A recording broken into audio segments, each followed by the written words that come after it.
A mother, a daughter, and a mountain road that hid the truth.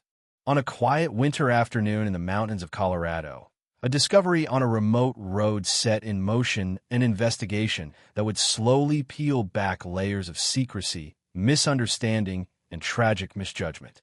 What initially appeared to be a straightforward case soon revealed itself as a deeply complex story, one shaped not by violence in the conventional sense, but by a series of human decisions that spiraled into irreversible consequences.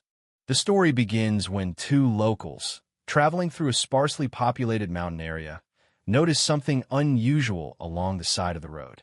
In a place where there is little traffic, no nearby businesses, and no reason to stop unless something is wrong, the sight immediately raises concern. What they find prompts an urgent call to authorities, bringing investigators to a scene that feels both isolated and unsettling. The cold, the elevation, and the sheer emptiness of the area all suggest that whatever happened here did not happen by accident, or at least not in a simple way. When law enforcement arrives, they find a vehicle parked off the highway and a woman nearby who has clearly been there for some time. There are no obvious signs of struggle, no immediate evidence of foul play. Yet nothing about the situation feels ordinary. The location alone raises questions. Why would someone be here, so far from home, in the middle of winter, without a clear destination? As investigators secure the scene, they begin the slow process of identifying the woman and understanding how she ended up in such a remote place. The cold has preserved the scene in a way that allows for careful examination, but it also complicates the timeline. With daylight fading and the terrain treacherous, authorities make the decision to return at first light to conduct a more thorough search. The vehicle becomes the first source of clues. Inside, investigators find personal belongings that allow them to identify the woman as Madeline Proctor, a woman in her mid-50s from Colorado Springs. Almost immediately, this identification adds a new layer of urgency to the case. Madeline had been reported missing just days earlier, and she was not the only one. As detectives dig deeper, they uncover a second missing persons report filed around the same time. Madeline's adult daughter, Elizabeth Barnes, had also vanished. The timing is impossible to ignore. A mother and daughter, both missing, both last seen together. What began as a puzzling discovery now becomes a race to find Elizabeth and determine whether she might still be alive. Investigators notify Madeline's former husband, Bob Proctor, who had reported her missing. His reaction is one of shock and grief, compounded by confusion. Though divorced, Bob and Madeline had continued living under the same roof, a situation that raised eyebrows but, by his account, worked for them.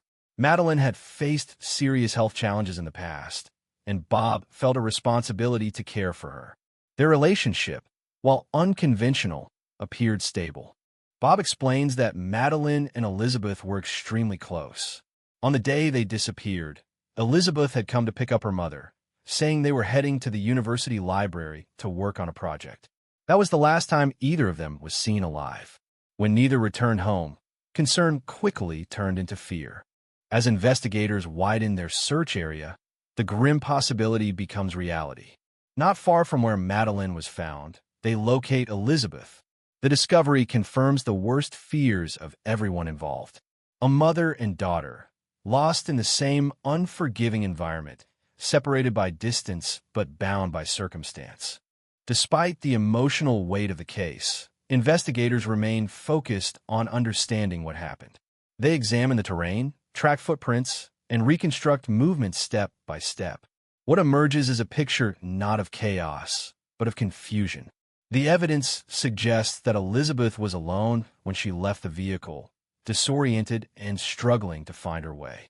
Her movements indicate panic rather than pursuit, circling paths, retracing steps, and ultimately becoming lost in an environment that offers no mercy to those unfamiliar with it. Attention then turns to possible suspects.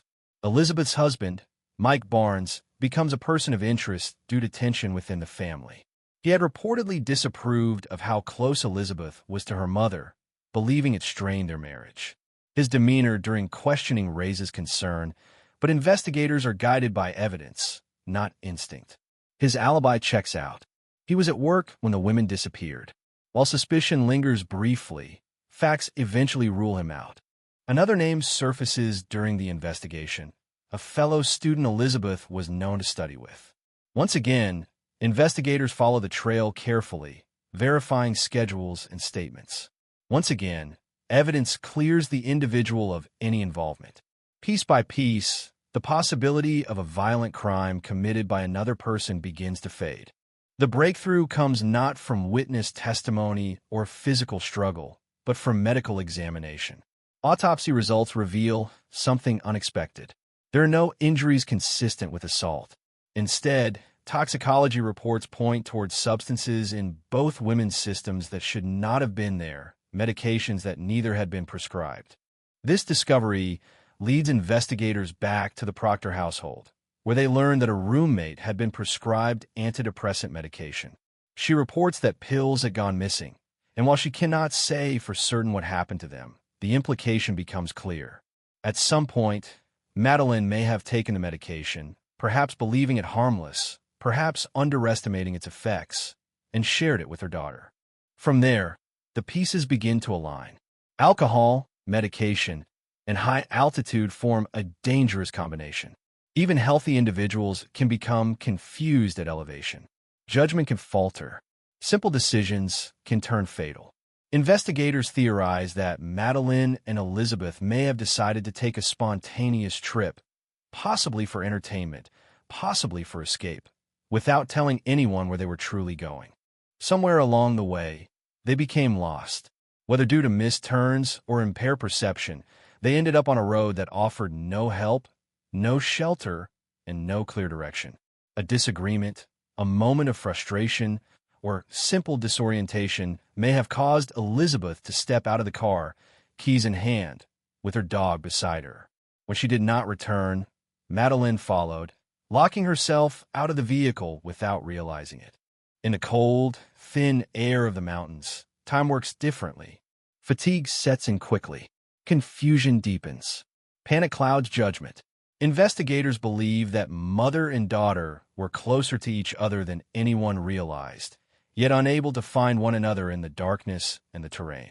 Hypothermia, quiet and relentless, did the rest. In the end, authorities rule the deaths accidental. There is no criminal act, no malicious intent, no single villain to blame.